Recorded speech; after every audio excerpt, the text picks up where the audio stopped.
technology acknowledges that our campuses are located on the unceded traditional territories of the Coast Salish nations of Musqueam, Squamish, and Tsleil-Waututh.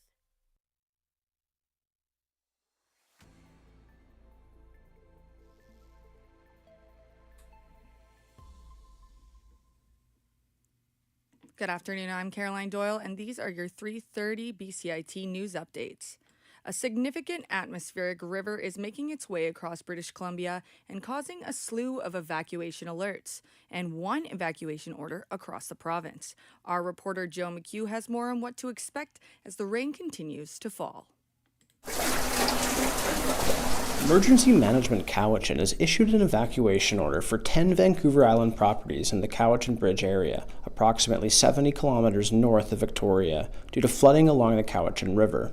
According to the Ministry of Water, Land and Resource Stewardship, flows may reach or exceed 5-year to 10-year flows in areas under flood watch and 2 to 5-year flows in other areas.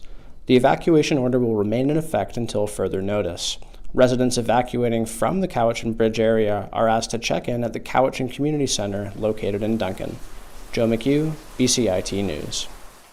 And we have reporter Joe McHugh here with us today. So, Joe, what we just heard was an evacuation order for at least 10 properties on the island. How much rain are we looking at here? Yeah, thanks so much, Caroline.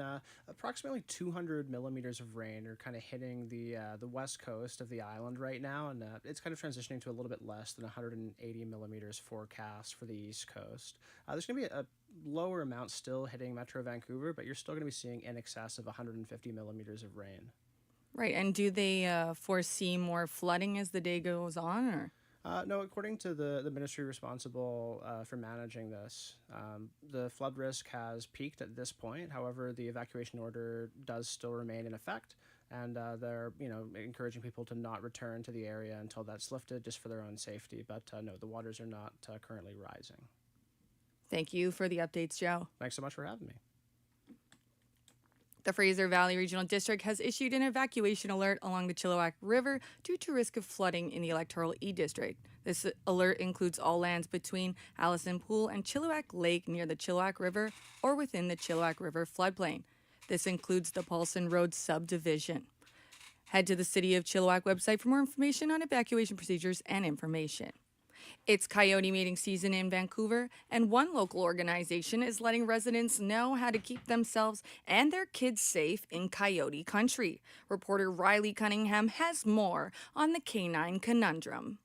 January and February is mating season for coyotes, which means you're bound to see more of them out and about in the city.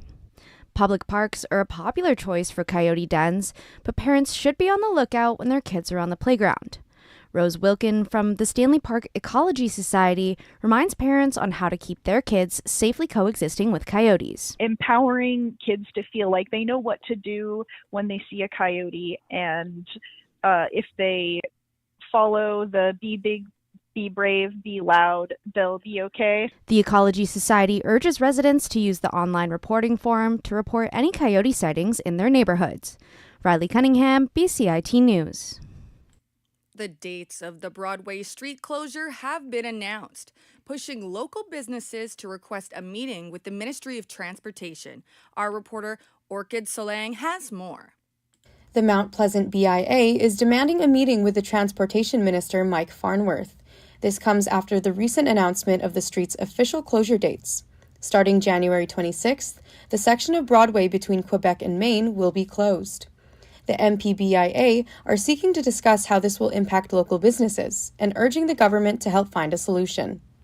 While the MPBIA has been offering support through social media, signage, and websites, Executive Director Neil Wiles says he expects more from the province. I'm looking for some creative thinking from our government, who's supposed to be helping us and help me do some more of that. I'm not asking you to pay their rent. I'm asking you to help them survive and get to the other side of this. The Broadway subway project is expected to be finished late 2027, 2 years after its initial completion date. Orchid Solang, BCIT News. Photojournalist Amber Bracken and the Narwhal news outlet are suing the RCMP in Vancouver, alleging Bracken was wrongfully arrested while covering Indigenous protests over the construction of the Coastal gas pipeline in northwestern BC. The Narwhal's acting editor-in-chief, Carol Linnett, says it's a fight for the rights of all journalists in Canada who must be free to perform their duties without interference from the RCMP. 4 years ago, the RCMP arrested Amber Bracken while she was on assignment for the Narwhal. Amber was in Wet'suwet'en territory covering the conflict over the Coastal GasLink pipeline, a story that Amber and the Narwhal had been reporting on for years. Amber carried a letter of assignment in her pocket. She wore visible press tags and carried multiple cameras. She verbally identified herself as a journalist. Police, along with the federal and BC governments, say in their response to the lawsuit that the fact Bracken was on assignment at the time of her arrest did not exempt her from obeying the terms of an injunction against the protest. The Integrated Homicide Investigation Team has taken over conduct of the investigation into an early morning house fire, which the body of a deceased man was found. Shortly after 7 a.m. on January 12th, Surrey police officers responded to calls of a house fire in the 12700 block 56th Avenue to assist Surrey Police Services with road closures. During their effort to extinguish the fully engulfed residence and search it for any victims, SFS members discovered the body of an adult individual who was deceased. IHIT has now taken over the investigation and are working in partnership with SBS to complete priority investigative tasks. Investigators are looking for anyone who has information or dashcam CCTV footage from the area between the hours of 5 a.m. and 7 on January 12th to call the IHIT information line.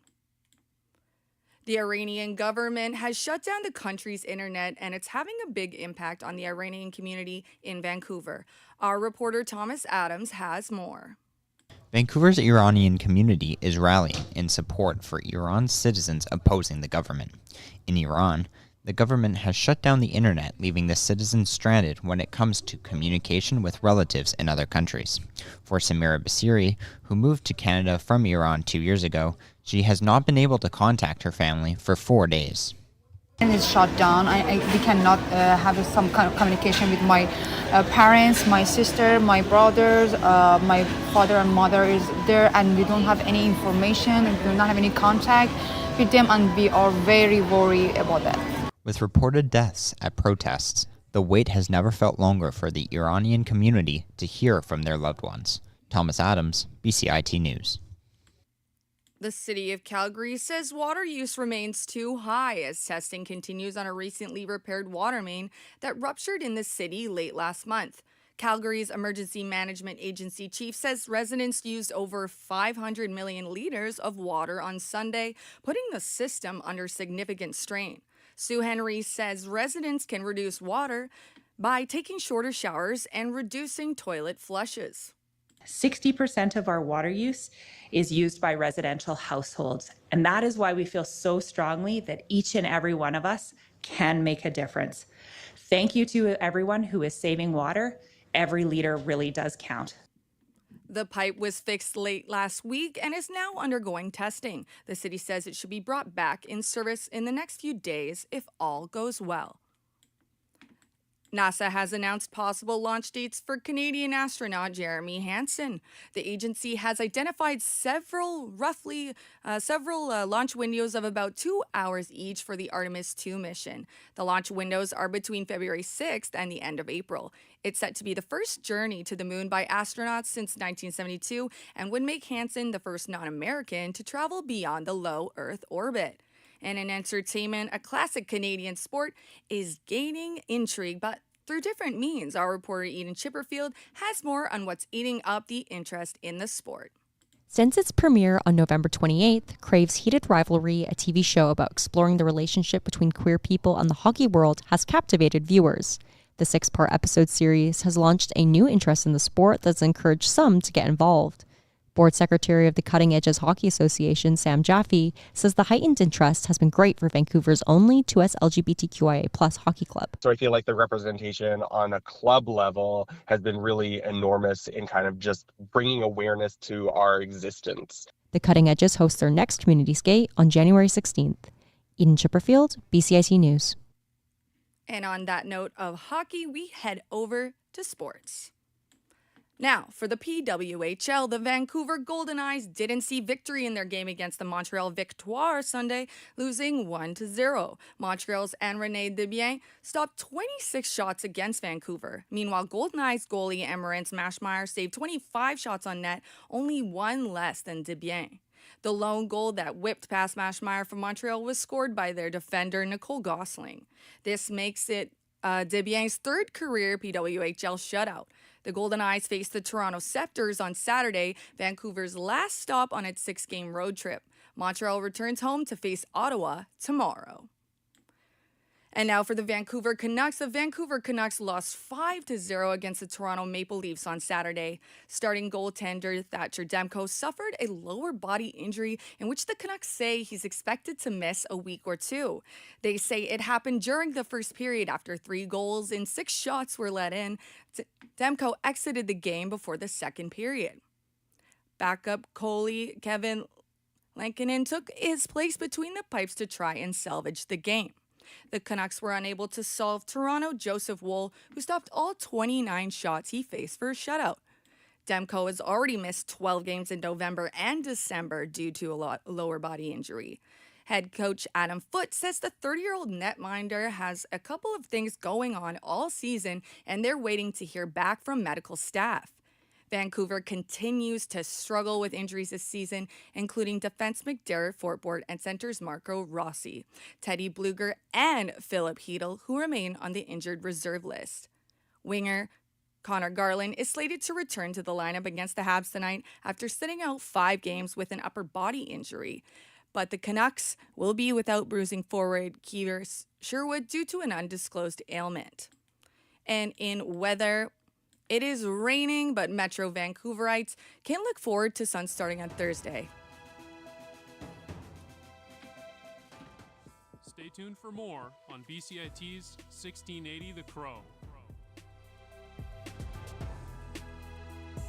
I would recommend this program for anyone that isn't sure what kind of job they want in media, because you learn everything from like public relations to communications to video editing, like radio, TV. So you do get a lot of experience in all the different fields in media.